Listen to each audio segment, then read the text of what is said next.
আমার আব্বু থাইল্যান্ড থেকে পোকেমন এনেছে, পকি চকলেট এনেছে। আজকে ওইটা আমি খুলবো। এখন দেখুন কেমন খুলতে হয়। সবার আগে এখানটা নাক দিয়ে একটু এরকম করবেন, তারপরে এরকম, তারপর আবার এই দিকটা এরকম করে সিধা দেখেন।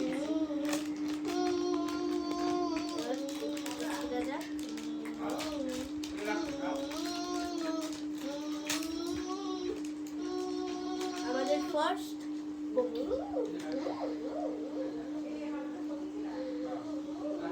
এখন আমি খাবো।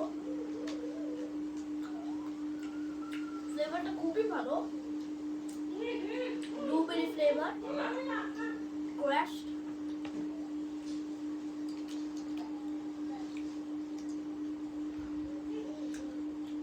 কালকে এটার ভিডিও করব। সো এতক্ষণ